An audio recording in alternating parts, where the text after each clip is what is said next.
Hey guys, I know I haven't made a video in a while, so I'm sorry.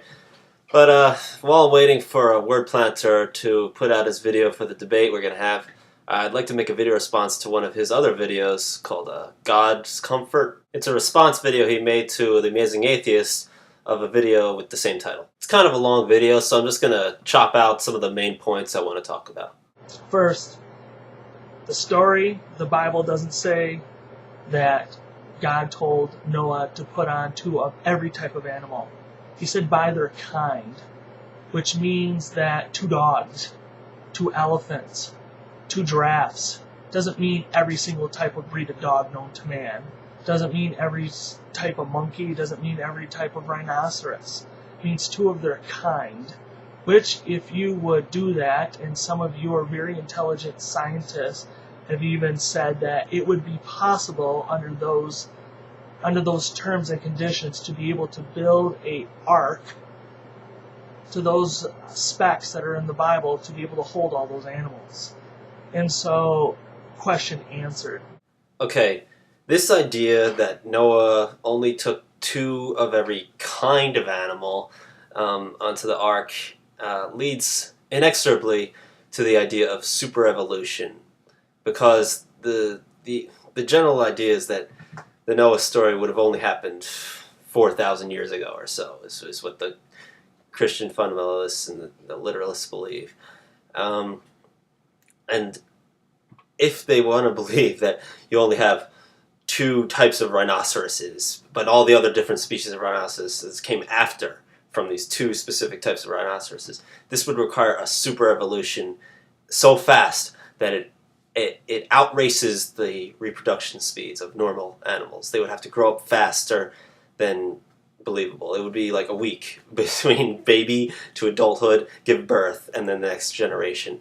It would be insane. This just wouldn't work. It may even be worse than that, since it goes from something like 10 or 20,000 species to a billion or so species in a few thousand years. I mean, I'm gonna put some links about this super evolution stuff. Check it out. It's pretty ridiculous. Moving on. Second thing is, you blame God so much for pain and evil and everything, but yet when God gives the gift of free will, which you atheists so richly want and so richly use, you belittle God for it. God didn't make robots. We're not mindless robots. You could very easily have done that, but being forced to love somebody doesn't mean that you truly love them. You know, I, as a believer and as a pastor, I'm the worst of all Christians in your mind, can freely leave God at any time. I'm not forced to be a Christian. I'm not in under any type of constraints or contracts to be a Christian. You might be saying, well, you only do it because if you don't, you go to hell. Well, that might be true, but there's consequences to every decision that we make. Why don't you rob a bank? Why don't you kill somebody? Why don't you do 15 lines of crack cocaine? Why don't you do a lot of things? Why? Because there's consequences to those actions. And it's the same with serving God or serving God. There's consequences if you don't do certain things. For my argument against this reasoning that serving God, or rather not serving God, would lead to these consequences in the afterlife, see my video Parental Advice. I'll put a link to the side. But just in case you don't want to click on the link, I'll just summarize it real quick. Robbing a bank or doing lines of coke yield consequences that are tangible and can be tested in the real world. You can't test what happens after death. That's all.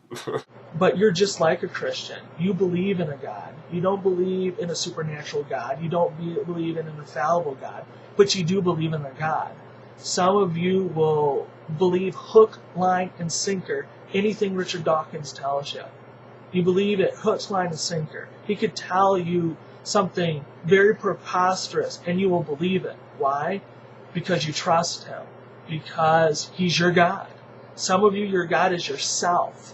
You are the highest form of intellect and reason in your mind. So you do believe in a God. It's just different than the God that I serve. Okay, you say that we atheists believe in Richard Dawkins like you believe in God. This is just preposterous. There is no comparison to the idea of us swallowing everything Richard Dawkins says and you swallowing everything the Bible says. Nobody really just believes everything Richard Dawkins says. They read the books and they agree with some things he says and they disagree with other things.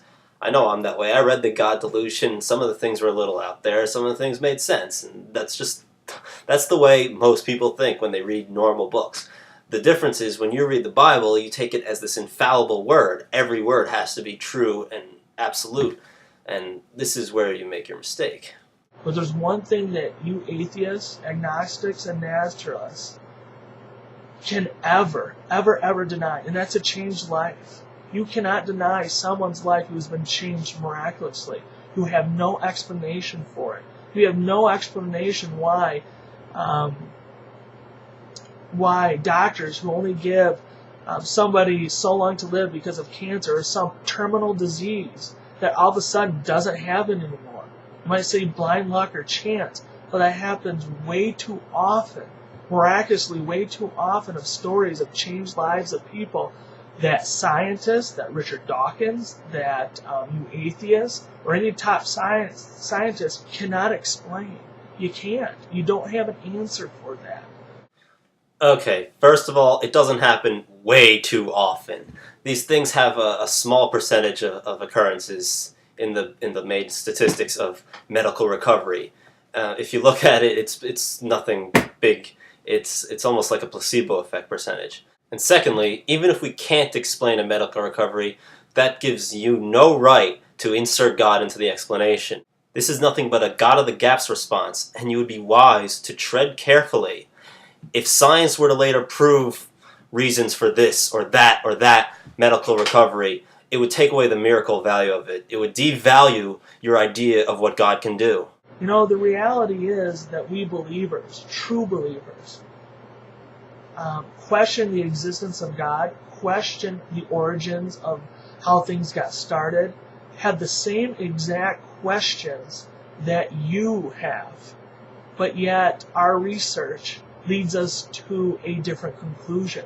I think you mean your conclusion leads you to accept different evidence. It takes more faith not to believe in God than it does to believe in God. Really? You want to go there? I thought you had more intellectual honesty than that, WordPlanter. And I have to admit to you, there are some believers out there, some churches, some Christians, some denominations that are very horrible at representing what Christ is about, what the Bible is about. Do not have them represent us, because that's not true Christianity. That's not true what a true believer is supposed to believe in. Yeah, but here's the problem. Those people are saying the same thing about you. They think that you're not a true Christian and that you're believing it wrong and you're not following Jesus the right way. How are we supposed to believe anybody? So that's pretty much where his video ends. He just says kind of a long goodbye after that. But WordPlanter, I look forward to debating you about the resurrection. I wonder if you're going to respond to this video or not, but if you do, I may or may not respond back. I don't know if I wanted to get into a different debate with you also. Anyway, take care.